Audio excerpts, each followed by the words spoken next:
Hi there everyone and welcome back to the channel. Just want to say Happy New Year to all of you. This is obviously the first time I've uploaded since before Christmas.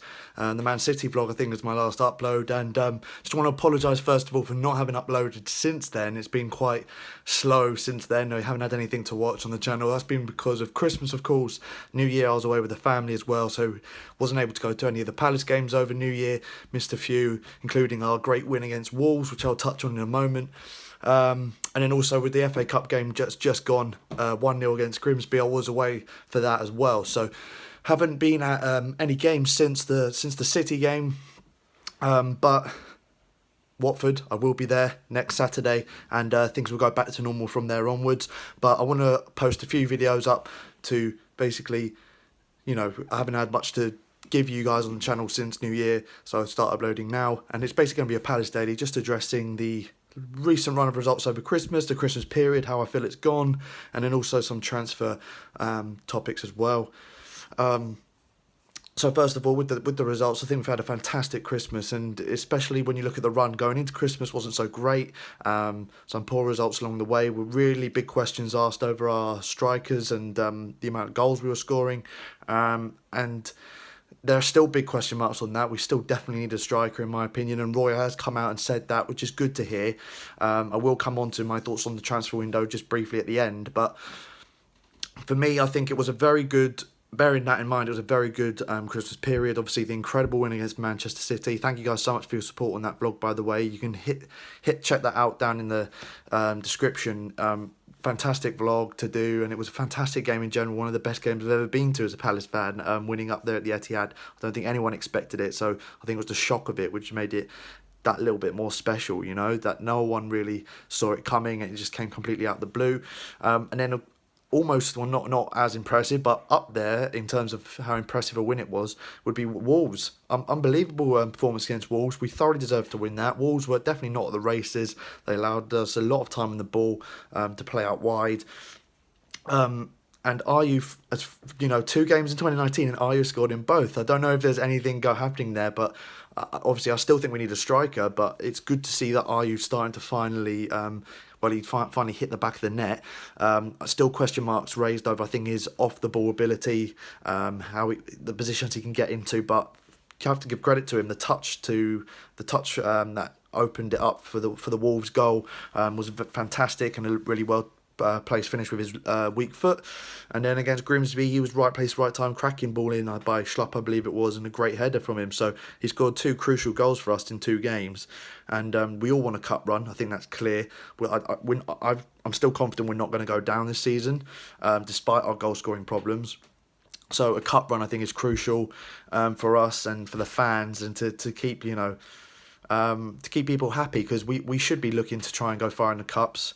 We got a better team than we did when we got to the final against Manchester United. So, hopefully, fingers crossed, we get a good draw when it comes out for the 4th round, and we see what happens there. But yeah, Christmas period in general, I'm very happy with how it's gone so far. We seem to be looking now up the table rather than behind us, which is great. A little gap's forming between the bottom 6 teams and us. There's a little 4-point gap then to Brighton. Obviously important for Palace fans for us to be above Brighton. So going in the right direction. And a game against Watford, obviously the small rivalry started to form over us over the last few years. I think more so the Watford fans have a bit of a thing with Palace fans than we do with them, purely because of Zaha and the fact we've beaten them in big games in recent years. But that's good, that's good to have that sort of fire. I'm sure the players will realise it. The players that have been in part of those squads who have beaten Watford in those big games, there are still a lot of the players around, Connor Wickham, for example, who got us into the FA Cup final, beating Watford with that cracking header. He might feature. So, I will do a preview, of course, coming up to that game, and I'll talk more in depth about that. But I think that'll be a good game to, get a win and follow up the Wolves result. And and I think we're in a good spot right now. But of course, I come back to it. I sound like a broken record, but goals is our biggest problem. And although we've got Benteke back in training and we've got everyone fully fit at the moment, I can't see where our goals are necessarily going to come from. And I think that we do need to get a striker in January, maybe, and a backup winger as well. In my personal opinion, I think we've needed a backup winger to put pressure on Zaha and Townsend. Yes, Schlupp can play out wide, and he has got good games in him, but I don't think he's consistent enough, in my opinion. And also Zaha's had a really poor season in my opinion because of his quality. He should be doing better this season. He's not been anywhere near the sort of level that he should be at, and I think he'll admit that. He's only scored 2 goals, I believe, in the league. So to pick him up a bit, he will need a bit of someone in training just to push him there and push Townsend as well. And Townsend's been brilliant. I think deserved Player of the Month 100%. But yeah, winger and a striker is my wish list for the window. And on that, I think it's important as well, now just moving on to the transfer window, that Parish and whoever's involved, Dougie Friedman, the guys involved with the transfers, that we get it done relatively early. The amount of January windows, every January window, if we make a signing, it tends to be the last few days or on deadline day, and it seems like last season was an absolute shambles. What happened? It was a panic buy, in my opinion, Sorloth, and we had deals falling through on the deadline day, and Nias came down to London and then it didn't come through. He's linked with us. I'd love you guys to comment below your thoughts on who we should bring in as a striker. That seems to be the biggest topic amongst Palace fans at the moment. Please write in the comment below who you think we should sign as a striker. Shame we missed out on Solanke, but I think because he had his injury, I don't blame Parish and whoever was involved for that loan move falling through. I don't blame him because I think we need goals now. We need a striker to be fit now. We can't afford to wait till February and hope that we can score.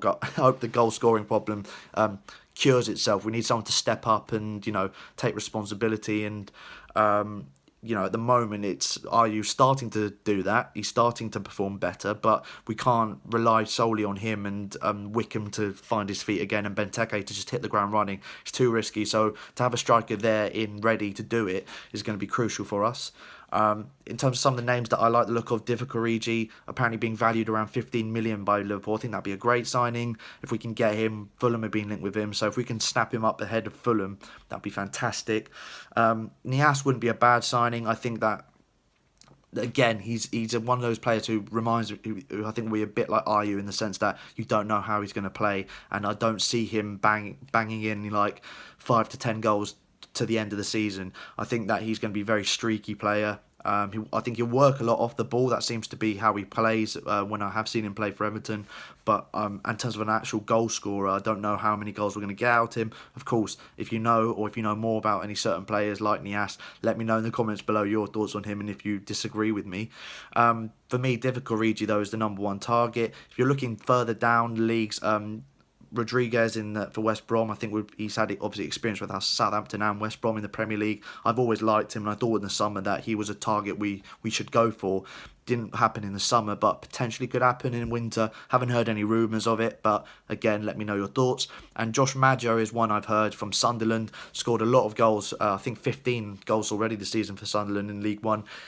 Seen a bit of him in also the Sunderland Till I Die documentary on Netflix. I recommend you watch that. It's fantastic. Better than the City one on Amazon, in my opinion. I think it's really well filmed and really interesting to see how Sunderland coped with last year. A horrible season for them. And Josh Maggio was part of that documentary coming into the first team, and he took things by the scruff of the neck, which I was impressed about. Young guy coming out of the academy, he took things by the scruff of the neck when he played, scored a few goals even though they got relegated, and I think that's the sort of character we need at the moment. Someone just going to take a game by the scruff of the neck. Doesn't matter how old they are. He looks like the kind of guy who doesn't really he handles pressure really well, and he doesn't really get fazed by anything. So I'd love to see potentially him coming in, especially as he's turned down a latest contract offer by Sunderland, or a contract renewal from Sunderland. So we probably can get him quite cheap as well. Any other targets? Let me know in the comments below. Victor Moses, of course. I'd love to see him come back. I think a lot of Palace fans would. It'd probably be his last big move or Premier League move, if you like. I think if he comes to us, he's already in his 30s now, I believe, or just turning 30. So it'd probably be a few years with Palace, and then you'd probably see him drop down to the Championship or something like that. But I'd love to see him back at Palace. He was one of my favourite players in his time with us before he left around 2007, 2008.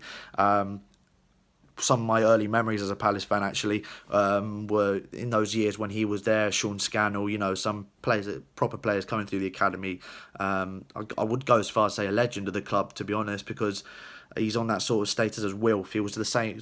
He was as loved as Wilf was, I think, by a lot of Palace fans before Wilf came along, of course. So Victor Moses for me would be a nice one. I'd love to see him back at the club, but this is the main thing for me is to just whoever we get in, I'd love us to just not panic. Hopefully we've got a list of people we want and we get the business done, hopefully a week before the transfer window finishes or a few days into the last week of the transfer window. I'd really, and if we are going to get anyone deadline day, I hope it's been sorted and we have like contracts agreed and all of that stuff. I hope we're not, a few minutes before the deadline, trying to quickly get them in, and we just don't want another January window like last season. So thank you guys so much for watching. Quite a quick Palace Daily, quite a brief overview, of course, of the Christmas period and the transfer window, in my opinion. If you want more transfer videos, I will happily do them, and my thoughts on players that you want. If there are any players you want me to talk about, let me know. Drop it in the comments below, and I can, if a lot of you like it, then I'll happily do a transfer video on that and on those players that you bring up and my thoughts on them. Any more Palace ideas, let me know, of course. I love to engage with you guys, so if you've got any more video ideas that you think I should do, let me know. I will be doing a Watford preview coming up later in the week, and of course the vlog for Watford, and then we'll get back into the swing of things on the channel. So thank you guys so much for watching. Be sure to like, share, subscribe if you haven't already. Comment below. See you next time.